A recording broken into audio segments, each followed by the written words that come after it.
Hello friends, welcome to my YouTube channel the clear fact. दोस्तों, आज हम 28 अगस्त 2021 से लेकर 31 अगस्त 2021 तक के महत्वपूर्ण करंट अफेयर क्वेश्चन को कवर करेंगे। तो चलिए वीडियो को शुरू करते हैं। वीडियो शुरू करने से पहले अगर आपने चैनल को सब्सक्राइब नहीं किया है, चैनल को सब्सक्राइब करें तथा वीडियो को ज़्यादा से ज़्यादा शेयर करें। तो चलिए आज का पहला क्वेश्चन देखते हैं। निम्न में से कौन सा वरिष्ठ नागरिकों के लिए राष्ट्रीय हेल्पलाइन टोल फ्री नंबर जारी किया है? इसके लिए ऑप्शन ए है 14567, ऑप्शन बी है 14557, ऑप्शन सी है 13567, ऑप्शन डी है 24567।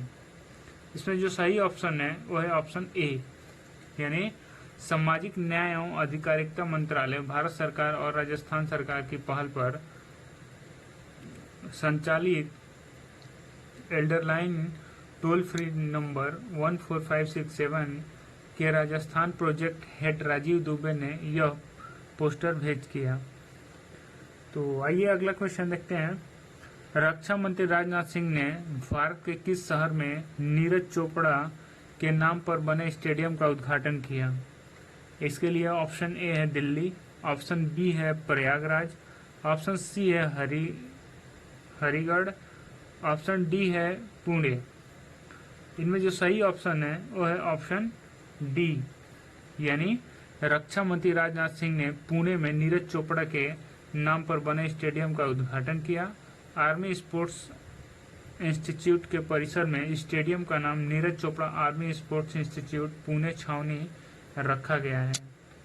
तो चलिए नेक्स्ट क्वेश्चन देखते हैं। निम्नलिखित में से कौन 28 अगस्त 2021 को जलियांवाला बाग स्मारक में रेनोवेटेड परिसर का उद्घाटन करेंगे? इसके लिए ऑप्शन ए है अरुण जेटली, ऑप्शन बी है नरेंद्र मोदी, ऑप्शन सी है योगी आदित्यनाथ, ऑप्शन डी है राजनाथ सिंह। इनमें जो सही ऑप्शन है वो है ऑप्शन बी, यानी प्रधानमंत्री नरेंद्र मोदी जलियांवाला बाग स्मारक के पुनर्विकास किए गए परिसर का उद्घाटन शनिवार 28 अगस्त को करेंगे। ये उद्घाटन कार्यक्रम वीडियो कॉन्फ्रेंसिंग के जरिए शाम 6 बजे किया जाएगा। तो आइए नेक्स्ट क्वेश्चन देखते हैं। हाल ही में गुआम में अपतटीय क्षेत्र में 4 दिवसीय मालाबार अभ्यास भारत संग किन किन देशों के बीच शुरू हुआ? इसके लिए ऑप्शन ए है अमेरिका, इटली एवं जापान, ऑप्शन बी है कोरिया, ऑस्ट्रेलिया एवं थाईलैंड, ऑप्शन सी है अमेरिका, ऑस्ट्रेलिया एवं जापान, ऑप्शन डी है चीन, इंडोनेशिया एंड जापान। इनमें जो सही ऑप्शन है वो है ऑप्शन सी, यानी अमेरिका, ऑस्ट्रेलिया एवं जापान की नौसेना के बीच क्वाड में शामिल 4 देशों भारत, अमेरिका, ऑस्ट्रेलिया एवं जापान की नौसेनाओं के बीच गुआम अपतटीय क्षेत्र में बृहस्पतिवार को 4 दिवसीय मालाबार युद्धाभ्यास का आगाज हो गया। तो आइए नेक्स्ट क्वेश्चन देखते हैं। हाल ही में सुप्रीम कोर्ट कितने जजों की नियुक्ति की? इसके लिए ऑप्शन ए है 9, ऑप्शन बी है 8, ऑप्शन सी है 2, ऑप्शन डी है 6। इनमें जो सही ऑप्शन है वो है ऑप्शन ए, यानी राष्ट्रपति रामनाथ कोविंद की ओर से नियुक्ति पत्रों पर हस्ताक्षरित करने के साथ ही सुप्रीम कोर्ट में 3 महिलाओं समेत 9 नए जजों की गुरुवार को नियुक्ति हुई है। तो आइए नेक्स्ट क्वेश्चन देखते हैं। निम्नलिखित में से किसने मणिपुर के उपराज्यपाल के रूप में शपथ ली है? इसके लिए ऑप्शन ए है शिवेंद्र सिंह सिद्धू, ऑप्शन बी है श्रीला गणेशन, ऑप्शन सी है वेद मारवा, ऑप्शन डी है वीके नायर। इनमें जो सही ऑप्शन है वो है ऑप्शन बी, यानी श्रीला गणेशन ने हाल ही में यहाँ राजभवन के दरबार में मणिपुर के राज्यपाल के रूप में शपथ ली है। आइए नेक्स्ट क्वेश्चन देखते हैं। भारतीय कुश्ती महासंघ और किसने कुश्ती समुदाय के समर्थन के लिए हाल ही में quest for gold eight Paris Olympic 2024 कार्यक्रम की शुरुआत की? इसके लिए ऑप्शन ए है रिलायंस, ऑप्शन बी है पेटीएम, ऑप्शन सी है टेक्नो, ऑप्शन डी है टाटा मोटर्स। इनमें जो सही ऑप्शन है वह है ऑप्शन डी, यानी भारतीय कुश्ती महासंघ और टाटा मोटर्स ने कुश्ती समुदाय के समर्थन के लिए हाल ही में quest for gold eight Paris Olympic 2024 कार्यक्रम की शुरुआत की। इस समग्र विकास कार्यक्रम का एकमात्र उद्देश्य अगले ओलंपिक खेलों में खिलाड़ियों को स्वर्ण पदक जीतने के लिए प्रोत्साहित करना है। तो आइए नेक्स्ट क्वेश्चन देखते हैं। हरियाणा के किस मंत्री ने हाल ही में खेलो हरियाणा के तहत खेल प्रतियोगिता की शुरुआत की?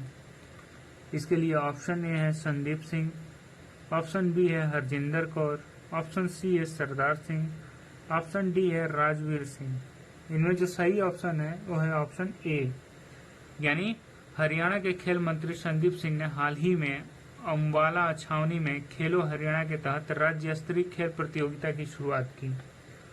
तो आइए नेक्स्ट क्वेश्चन देखते हैं। दिल्ली के मुख्यमंत्री ने किस अभिनेता को देश के मेंटर अभियान का ब्रांड एम्बेसडर नियुक्त किया है? इसके लिए ऑप्शन ए है सलमान खान, ऑप्शन बी है सोनू सूद, ऑप्शन सी है अजय देवगन, ऑप्शन डी है अनिल कपूर। इनमें जो सही ऑप्शन है वो है ऑप्शन बी, यानी अभिनेता सोनू सूद को देश के मेंटर अभियान का ब्रांड एम्बेसडर बनाया गया है। इस बात की जानकारी दिल्ली के मुख्यमंत्री अरविंद केजरीवाल ने एक प्रेस कॉन्फ्रेंस करके दी। मुख्यमंत्री अरविंद केजरीवाल ने कहा कि बच्चों के बेहतर भविष्य के लिए सोनू सूद बच्चों को गाइड करेंगे। गौरतलब है कि कोरोना वायरस को रोकने के लिए पिछले साल देश के लॉकडाउन लागू होने के बाद अभिनेता सोनू सूद ने आगे आकर लोगों की मदद की थी। सोनू सूद ने पीड़ित लोगों को लॉकडाउन में उनके घर पहुंचाने, उनका खाना देने, ट्रेन और बसों के टिकटों का इंतजाम किया था। तो आइए नेक्स्ट क्वेश्चन देखते हैं। तमिलनाडु के राज्यपाल बनवारी लाल पुरोहित को निम्न में से किस राज्य के राज्यपाल का अतिरिक्त प्रभार दिया गया है? इसके लिए ऑप्शन ए है बिहार, ऑप्शन बी है असम, ऑप्शन सी है उत्तराखंड, ऑप्शन डी है पंजाब। इनमें जो सही ऑप्शन है वह है ऑप्शन डी, यानी तमिलनाडु के राज्यपाल बनवारी लाल पुरोहित को पंजाब और केंद्र शासित प्रदेश चंडीगढ़ का अतिरिक्त प्रभार सौंपा गया है। इसके पहले वीपी सिंह बंदौर पंजाब के राज्यपाल और चंडीगढ़ के प्रशासक थे। बयान के अनुसार भारत के राष्ट्रपति ने तमिलनाडु के राज्यपाल को पंजाब के राज्यपाल का कार्यभार संभालने के लिए नियुक्त किया है। तो आइए नेक्स्ट क्वेश्चन देखते हैं। ओडिशा सरकार द्वारा निम्न में से किस हॉकी खिलाड़ी को बिजू पटनायक खेल पुरस्कार प्रदान किया गया है? इसके लिए ऑप्शन ए है अमित रोहित दास, ऑप्शन बी है गगन अजीत सिंह, ऑप्शन सी है अजीत पाल सिंह, ऑप्शन डी है मनप्रीत सिंह। इनमें जो सही ऑप्शन है वो है ऑप्शन ए, यानी भारतीय हॉकी टीम के डिफेंडर अमित रोहित दास को खेलों में शानदार प्रदर्शन के लिए प्रतिष्ठित बिजू पटनायक खेल पुरस्कार से सम्मानित किया गया। ओडिशा के सुंदरगढ़ जिले के रोहित दास को राज्य के खेल एवं युवा सेवा मंत्री टीके बेहड़ा ने पुरस्कार दिया। उन्हें प्रशस्ति पत्र और 2 लाख रुपए का नगद पुरस्कार दिया गया। तो आइए नेक्स्ट क्वेश्चन देखते हैं। हाल ही में किस राज्य सरकार ने कुश्ती खेल को वर्ष 2032 तक गोद लेने का फैसला किया है? इसके लिए ऑप्शन ए है बिहार, ऑप्शन बी है असम, ऑप्शन सी है उत्तराखंड तथा ऑप्शन डी है उत्तर प्रदेश। इनमें जो सही ऑप्शन है वो है ऑप्शन डी, यानी भारतीय कुश्ती महासंघ के अध्यक्ष ब्रिजभूषण शरण सिंह ने कहा कि कुश्ती खेल को गोद लेने वाली उत्तर प्रदेश सरकार द्वारा पहलवानों के समर्थन और बुनियादी ढांचों के लिए 2032 ओलंपिक तक 170 करोड़ रुपए का निवेश किए जाने की उम्मीद है। WFI के शीर्ष अधिकारी ने कहा कि उन्होंने ओडिशा सरकार के हॉकी खेल को समर्थन देने के कदम से प्रेरणा लेकर उत्तर प्रदेश सरकार ने अपने खेल के लिए इसी तरह की मदद की गुजारिश की। तो चलिए नेक्स्ट क्वेश्चन देखते हैं। राष्ट्रीय खेल दिवस यानी नेशनल स्पोर्ट्स डे निम्न में से किस दिन मनाया जाता है? इसके लिए ऑप्शन ए है 10 जनवरी, ऑप्शन बी है 12 मार्च, ऑप्शन सी है 29 अगस्त, ऑप्शन डी है 15 जुलाई। इनमें जो सही ऑप्शन है वो है ऑप्शन सी, यानी देश में हर साल 29 अगस्त को राष्ट्रीय खेल दिवस मनाया जाता है। यह दिवस हॉकी के जादूगर के नाम पर प्रसिद्ध भारत के महान हॉकी खिलाड़ी मेजर ध्यानचंद की जयंती के रूप में मनाया जाता है। यह दिवस का आयोजन खेलों को लेकर लोगों में जागरूकता फैलाने के लिए किया जाता है। मेजर ध्यानचंद का जन्म 29 अगस्त 1905 को इलाहाबाद उत्तर प्रदेश में हुआ था। तो चलिए नेक्स्ट क्वेश्चन देखते हैं। भारत और किस देश की नौसेनाओं ने 26 अगस्त 2021 को अदन की खाड़ी यानी गल्फ ऑफ अडेन में एक संयुक्त अभ्यास किया? इसके लिए ऑप्शन ए है नेपाल, ऑप्शन बी है चीन, ऑप्शन सी है रूस, ऑप्शन डी है जर्मनी। इनमें जो सही ऑप्शन है वो है ऑप्शन डी, यानी भारत और जर्मनी की नौसेना ने 26 अगस्त 2021 को अदन की खाड़ी में एक संयुक्त अभ्यास किया। संयुक्त अभ्यास में हेलीकॉप्टर लैंडिंग के साथ साथ खोज और जब्ती अभियान शामिल थे। भारतीय नौसेना के फ्रिगेट त्रिकंद ने वारियन नामक जर्मन फ्रिगेट के साथ अभ्यास किया। आईएनएस त्रिकंद को अदन की खाड़ी में समुद्री डकैती रोधी गश्त के लिए तैनात किया गया है। तो चलिए नेक्स्ट क्वेश्चन देखते हैं। टोक्यो पैरालंपिक में भारत की अवनी लेखरा ने महिलाओं की 10 मीटर एयर राइफल में फाइनल मैच में कौन सा पदक जीता है? इसके लिए ऑप्शन ए है स्वर्ण पदक, ऑप्शन बी है कांस्य पदक, ऑप्शन सी है रजत पदक, ऑप्शन डी है इनमें से कोई नहीं। इनमें जो सही ऑप्शन है वो है ऑप्शन ए, यानी टोक्यो पैरालंपिक में भारत की अवनी लेखरा ने महिलाओं की 10 मीटर एयर राइफल के फाइनल मैच में स्वर्ण पदक जीता है। अवनी लेखरा पैरालंपिक में स्वर्ण पदक जीतने वाली भारतीय पहली महिला है। भारत के अब तक टोक्यो पैरालंपिक में 7 पदक जीते हैं। तो आइए नेक्स्ट क्वेश्चन देखते हैं। नागर विमानन महानिदेशालय ने कोरोना वायरस महामारी के कारण निर्धारित अंतर्राष्ट्रीय यात्री उड़ानों के निलंबन को कितनी तारीख तक बढ़ा दिया है? इसके लिए ऑप्शन ए है 10 अक्टूबर, ऑप्शन बी है 30 सितंबर, ऑप्शन सी है 15 नवंबर, ऑप्शन डी है 20 दिसंबर। इनमें जो सही ऑप्शन है वो है ऑप्शन बी, यानी नागर विमान महानिदेशालय ने हाल ही में कोरोना वायरस महामारी के कारण निर्धारित अंतर्राष्ट्रीय यात्री उड़ानों के निलंबन को 30 सितंबर तक बढ़ा दिया गया है। डीजीसीए ने कहा कि हालांकि समक्ष प्राधिकारी द्वारा चयनित मार्गों पर तय अंतर्राष्ट्रीय उड़ानों को अनुमति दी जा सकती है। कोरोना वायरस महामारी के कारण भारत में अंतर्राष्ट्रीय यात्री विमान सेवाएं 23 मार्च 2020 से स्थगित हैं, लेकिन वंदे भारत मिशन के तहत मई 2020 से और जुलाई 2020 से चुनिंदा देशों के साथ द्विपक्षीय एयर बबल व्यवस्था के तहत विशेष अंतर्राष्ट्रीय उड़ानें संचालित हो रही हैं। तो आइए अगला क्वेश्चन देखते हैं। भारत का कौन सा राज्य देश के मेंटर्स कार्यक्रम शुरू करेगा? इसके लिए ऑप्शन ए है दिल्ली, ऑप्शन बी है असम, ऑप्शन सी है उत्तराखंड, ऑप्शन डी है पंजाब। इनमें जो सही ऑप्शन है वो है ऑप्शन ए, यानी दिल्ली सरकार जल्द ही अपने राज्य सहित देश में शिक्षा को जन क्रांति बनाने के लिए देश के मेंटर्स कार्यक्रम शुरू करेगी। इस कार्यक्रम का उद्देश्य भारत को शिक्षा में वैश्विक नेता बनाना है। सोनू सूद दिल्ली सरकार के देश के मेंटर्स कार्यक्रम के ब्रांड एम्बेसडर होंगे। इसकी घोषणा दिल्ली के मुख्यमंत्री अरविंद केजरीवाल द्वारा 27 अगस्त 2021 को की गई थी। इस कार्यक्रम में 1 से 10 संख्या तक सरकारी स्कूल के छात्रों को गोद लेने की आवश्यकता होती है, जिन्हें अपने संबंधित क्षेत्रों में सफल नागरिकों द्वारा सलाह दी जाती थी। तो आइए अगला क्वेश्चन देखते हैं। यह एचबी सीरीज क्या है? इसके लिए ऑप्शन ए है भारतीय हीरे की एक किस्म, ऑप्शन बी है भारत का हीराकुंड डैम, ऑप्शन सी है भारत सीरीज, ऑप्शन डी है इनमें से कोई नहीं। इनमें जो सही ऑप्शन है वो है ऑप्शन सी, यानी सड़क परिवहन और राज्य मार्ग मंत्रालय ने 26 अगस्त 2021 को अपनी एक अधिसूचना के वाहन के निर्बाध हस्तांतरण की सुविधा के लिए भारत श्रृंखला यानी BH सीरीज के तहत एक नए वाहनों के लिए एक नया पंजीकरण चिन्ह पेश किया है, जिसके तहत अगर व्यक्ति भारत के किसी दूसरे राज्य में जाता है तो उसे उस राज्य में अपने वाहन के लिए एक नया पंजीकरण नंबर प्राप्त करने की आवश्यकता नहीं होगी। यह भारतीय सीरीज वाहन पंजीकरण के लिए एक IT आधारित समाधान है, जो भारत सरकार द्वारा गतिशीलता की सुविधा के लिए एक प्रयास है। तो आइए नेक्स्ट क्वेश्चन देखते हैं। भारत के किस राज्य सरकार ने श्रीलंकाई शरणार्थियों के लिए 317 करोड़ रुपए के पैकेज की घोषणा की है? इसके लिए ऑप्शन ए है तमिलनाडु, ऑप्शन बी है असम, ऑप्शन सी है आंध्र प्रदेश, ऑप्शन डी है तेलंगाना। इनमें जो सही ऑप्शन है वो है ऑप्शन ए, यानी तमिलनाडु के मुख्यमंत्री MK स्टालिन ने 27 अगस्त 2021 को राज्य में विशेष शिविरों में रहने वाले श्रीलंकाई तमिल शरणार्थियों के कल्याण के लिए 317.40 करोड़ रुपए के पैकेज की घोषणा की है। मुख्यमंत्री ने यह कहा कि तमिलनाडु में श्रीलंकाई शरणार्थी शिविरों में आवास और बुनियादी ढांचा सुविधाएं उपलब्ध करवाने के लिए 317 करोड़ 40 लाख रुपए आवंटित किए जाएंगे।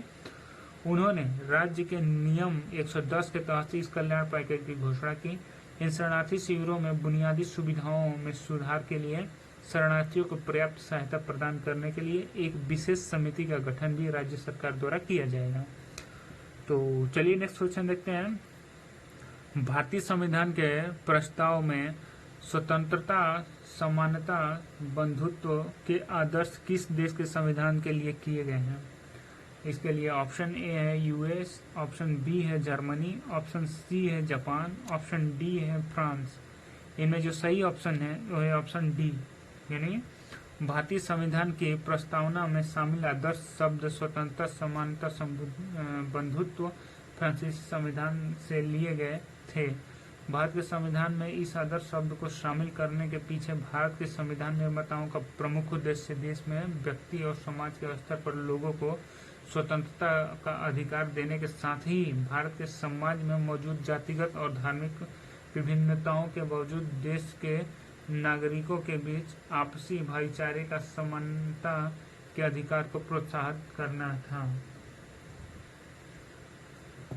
तो आइए नेक्स्ट क्वेश्चन देखते हैं।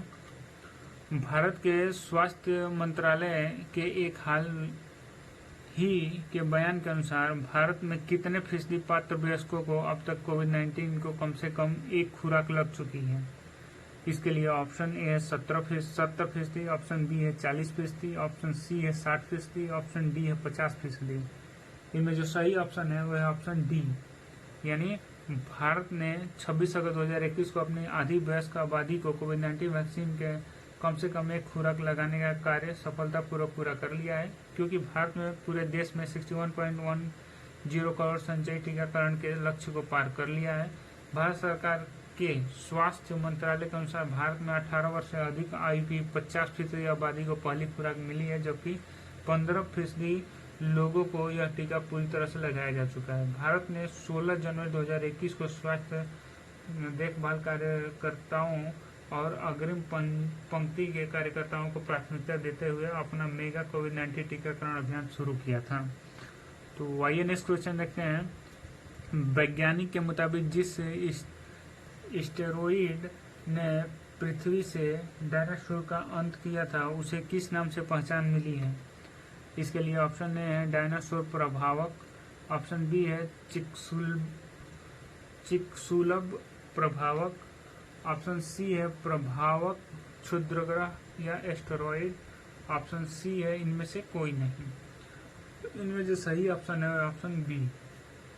हमारे ग्रह पृथ्वी से डायनासोर और उसकी कई अन्य प्रजातियों का बड़े पैमाने पर विलुप्त होना 66 मिलियन ईयर पहले हुआ था, और जिसे व्यापक रूप से मेसोजोइक युग के अंत के रूप में स्वीकार किया गया है। हमारे पृथ्वी से डायनासोर का पूरी तरह से सफाया करने के लिए जिम्मेदार क्षुद्रग्रह या एस्टेरॉइड मौजूदा मैक्सिको के पास गिरा था। चिकसुलभ प्रभावक के रूप में पहचानी गई इस बड़ी चट्टान वस्तु को अनुमानित चौड़ाई लगभग 6 मील यानी 10 किलोमीटर थी। तो चलिए नेक्स्ट क्वेश्चन देखते हैं। राष्ट्रीय शिक्षा नीति 2020 को लागू करने वाला कर्नाटक के बाद कौन सा राज्य भारत का दूसरा राज्य बन गया है? इसके लिए ऑप्शन ए है केरल, ऑप्शन बी है असम, ऑप्शन सी है मध्य प्रदेश, ऑप्शन डी है पंजाब। इनमें जो सही ऑप्शन है वो है ऑप्शन सी, यानी मध्य प्रदेश राष्ट्रीय शिक्षा नीति 2020 लागू करने वाला कर्नाटक के बाद दूसरा राज्य बन गया है। मध्य प्रदेश के मुख्यमंत्री शिवराज सिंह चौहान ने 26 अगस्त 2021 को राज्यपाल मंगू भाई पटेल की उपस्थिति में एनईपी के कार्यान्वयन की घोषणा की थी। कार्यक्रम के दौरान मध्य प्रदेश के शिक्षा मंत्री ने यह कहा कि नई शिक्षा नीति सभी बंधनों को तोड़ छात्रों को अपनी सीमाओं के बाहर नए अवसर तलाशने में मदद करेगी, और अब राज्य के सभी छात्र अपनी रुचि के अनुसार विषय का चयन कर सकेंगे। तो आइए नेक्स्ट क्वेश्चन देखते हैं। किस केंद्र शासित प्रदेश ने फिल्म नीति 2021 के कार्यान्वयन को अपनी मंजूरी दी है? इसके लिए ऑप्शन ए है जम्मू और कश्मीर, ऑप्शन बी है लद्दाख, ऑप्शन सी है चंडीगढ़, ऑप्शन डी है पंजाब।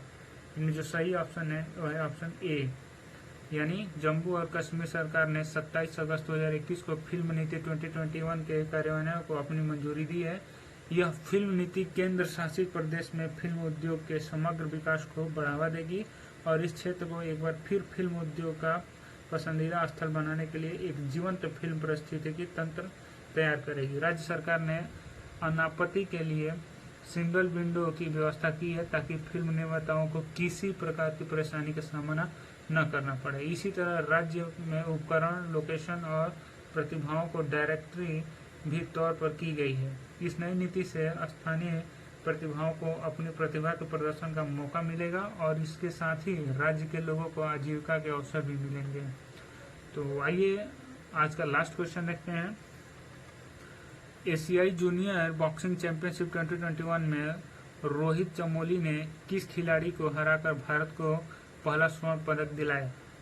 इसके लिए ऑप्शन ए ओटगोनवायर तुवसिंग्जा, ऑप्शन बी है जेफरी हार्न, ऑप्शन सी है जेफ हार्डिंग, ऑप्शन डी है होनी फमेचोन। इनमें जो सही ऑप्शन है वो है ऑप्शन ए, यानी रोहित चमोली ने 29 अगस्त 2021 को शानदार प्रदर्शन करते हुए मंगोलिया के ओटगोनवायर तुवसिंग्जा को 3-2 से हराकर 2021 ASBC एशियाई जूनियर बॉक्सिंग चैंपियनशिप में भारत को पहला स्वर्ण पदक दिलाया। तो वीडियो को यहीं एंड करते हैं। Thanks for watching the video and wish you all the best for your all coming exam.